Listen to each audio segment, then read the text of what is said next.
जय भीम साथियों, मैं आपका मोटिवेशनल गुरु विजय कुमार विद्रोही। आप मेरे इस चैनल अंबेडकरवादी मोटिवेशनल गुरु को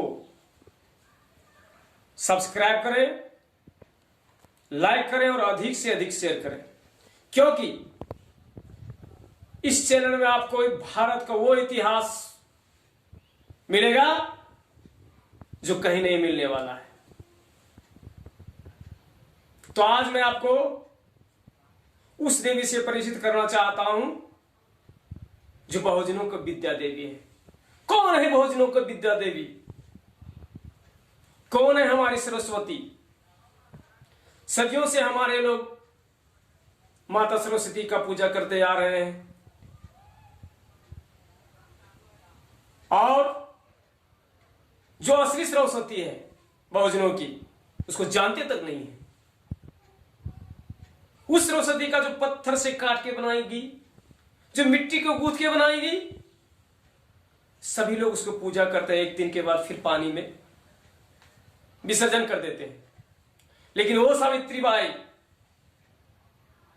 जो मां की कोख से पैदा हुई और जिसने काफी संघर्ष किया अपने जीवन में, हम उसको नहीं जानते। हमारी बहुजनों की विद्या देवी, क्रांति ज्योति, राष्ट्र माता सावित्री बाई फूले।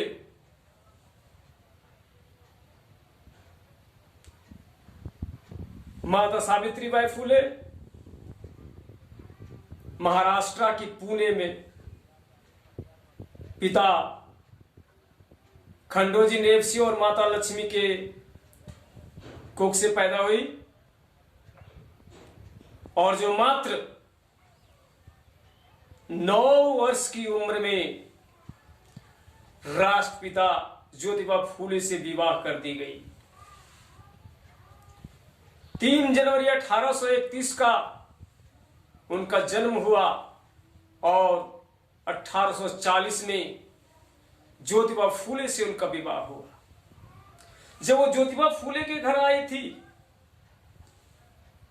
नाबालिग नई नवेली ज्योतिबा फूले ने अपने शिष्य के तौर पर उन्हें पढ़ाना शुरू किया, शिक्षा देना शुरू किया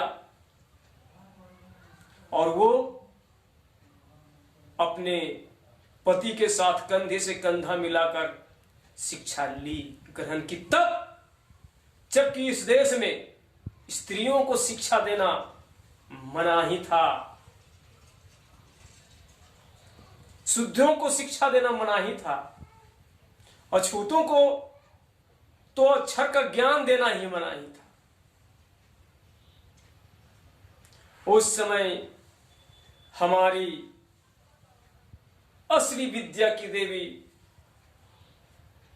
माता सावित्रीबाई फूले ने शूद्र समाज को, बहुजन समाज को, अछूत समाज को शिक्षा देने का प्रण किया।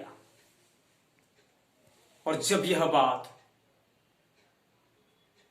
उस समाज में जो धर्म के ठेकेदार हैं उन्हें पता चला कि ज्योतिबा फूले और सावित्रीबाई फूले अछूत बस्तियों में जाकर के शूद्रों को शिक्षा देने का काम शुरू करने वाले हैं, घोर अनर्थ। उस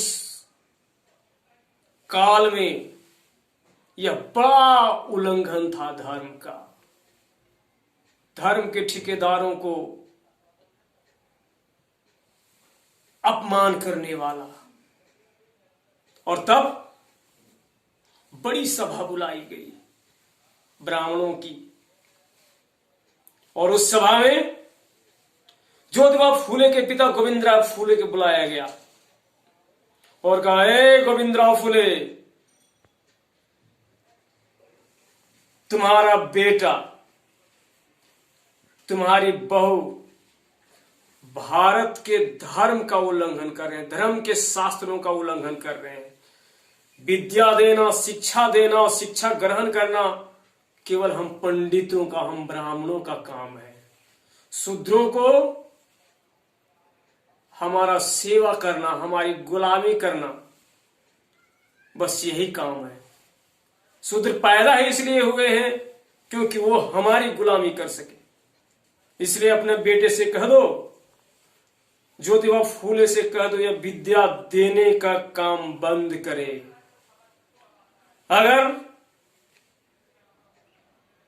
ज्योतिबा फूले यह बात नहीं मानता है तो हम तुम्हें समाज से बहिष्कृत कर देंगे, गांव से बाहर निकाल देंगे।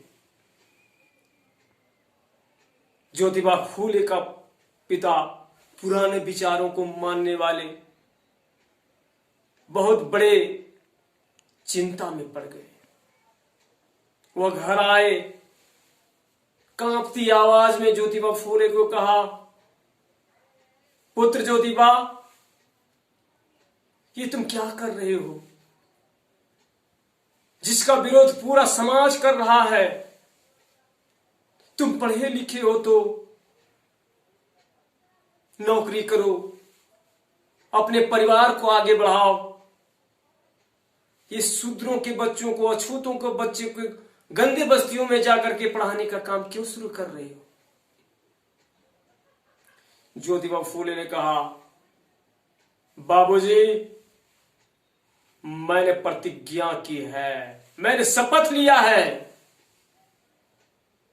कि मैं हजारों साल से शिक्षा से वंचित, सम्मान से वंचित लोगों को ज्ञान दूंगा, ज्ञानवान बनाऊंगा और गुलामी की बेड़ियां को तोड़ डालने के लिए प्रेरित करूंगा।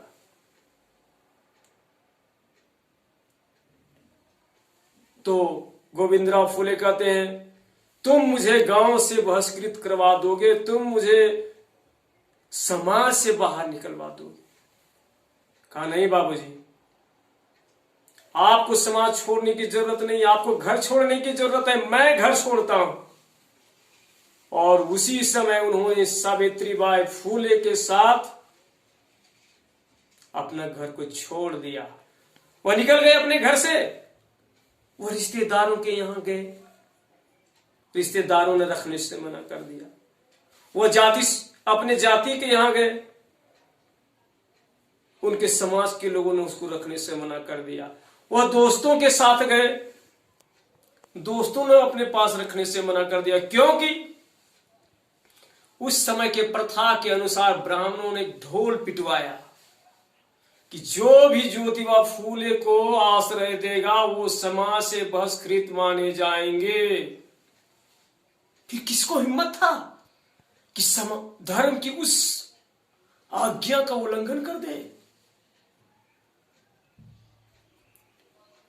ज्योतिबा फूले और सावित्रीबाई फूले दर दर की ठोकर खाते खाते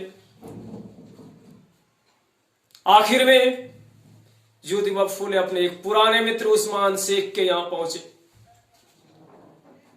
उस्मान शेख ने कहा, मित्र, आपका स्वागत है, आप मेरे घर में आराम से रहिए, ये घर आपका है, आप जहां चाहें जैसा चाहें रहें, हमें कोई एतराज नहीं है। उस उस्मान शेख ने ज्योतिबा फूले और सावित्रीबाई फूले को आश्रय दिया। उस उस्मान शेख की एक बहन थी फातिमा शेख, जिसके कुछ उर्दू लफ्ज का ज्ञान था। माता सावित्रीबाई ने अपने साथ उन्हें भी कुछ पढ़ने लिखने सिखाया और दोनों ने मिलकर मात्र 9 बच्चियों के साथ पहला पाठशाला खोला। शुद्ध अछूत की मलिन बस्तियों में ज्योतिबा फूले के प्रेरणा से वह दोनों महिलाओं ने गांव गांव में जाकर के बच्चियों को बुलाना शुरू किया, बच्चियों को बुलाना शुरू किया और धीरे धीरे पाठशाला की संख्या बढ़ती चली गई। 1848 में क्रांति ज्योति सावित्रीबाई फूले ने 18 विद्यालय की स्थापना की। भारत के इतिहास का वह मोड़ जिसने इस देश की दशा और दिशा को बदल दिया, उस क्रांति की शुरुआत माता सावित्रीबाई फुले ने की। लेकिन जब वो विद्यालय जाने के लिए तत्पर होती थी, जिस गली से, जिस सड़क से विद्यालय जाती थी, अछूत के बस्तियों से गुजरने से पहले स्वर्ण को गलियों से गुजरती थी, स्वर्ण की महिलाएं तंज कसती थी कि चली सुधराएं शिक्षिका बनने, और उसके ऊपर पत्थर बरसाए जाते थे, कीचड़ फेंके जाते थे, गोबर फेंके जाते थे। साधारण महिला होती तो घर में जाके बैठ गई होती, कौन इतना जिल्लत और अपमान सह सकता। लेकिन वो माता दृढ़ संकल्प वाली,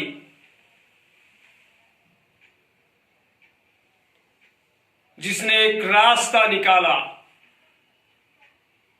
कि वह जो साड़ी पहनकर जाती थी उसके अतिरिक्त एक साड़ी अपने झोले में रखने लगी, गोबर कीचड़ से सनी हुई साड़ी को उतार करके दूसरी साड़ी पहन करके शिक्षा का काम शुरू की।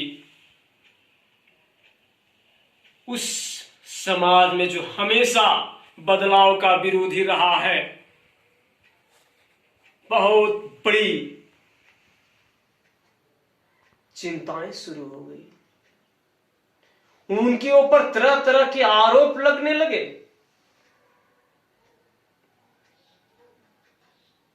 उसी की पाठशाला से पढ़ी एक बालिका,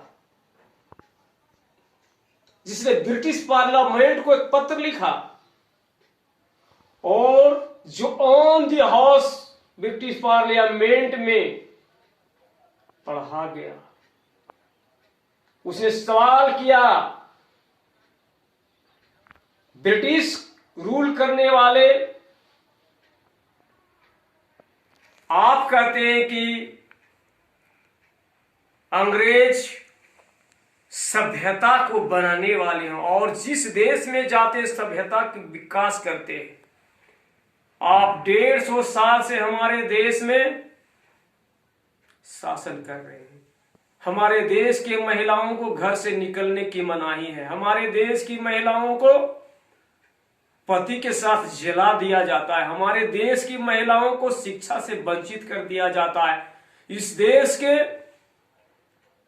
बहुसंख्य समाज को पाठशाला और स्कूल से वंचित रखा गया। क्या आपने इसके लिए कुछ किया? जब यह चिट्ठी ऑन द हाउस पार्लियामेंट में पढ़ा गया तो ब्रिटिश सरकार की बहुत आलोचना हुई, और ब्रिटिश सरकार ने तुरंत आयोग गठन किया। पूरे भारत में विद्यालयों की स्थापना हुई, और आज बाबा साहब जैसे लोग शिक्षा पाकर के इस देश का भाग्य विधाता,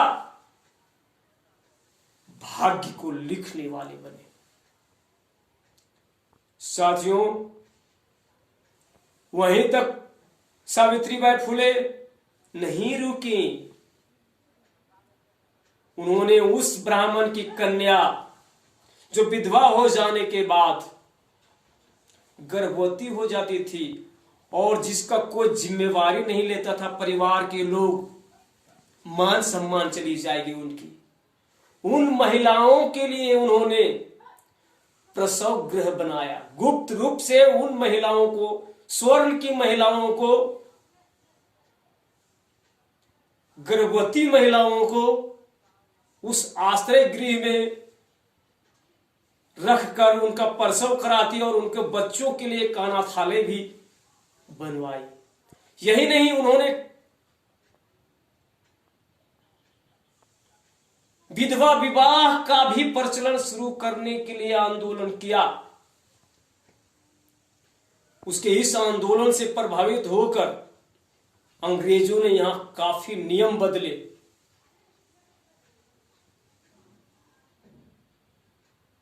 आज उस ज्ञान की ज्योति सावित्रीबाई फुले को भूलकर हम उसके पीछे भागते हैं जिन्होंने कभी हमें विद्या नहीं दिया। इसलिए हमारी असली देवी, ज्ञान की देवी माता सावित्रीबाई फूले है, उसे हमें प्रेरणा लेना है और समाज को और अधिक से अधिक शिक्षित करना है और अपने इस देश में भागीदारी को बढ़ाना है। इसी के साथ जय माता सावित्रीबाई, जय भीम।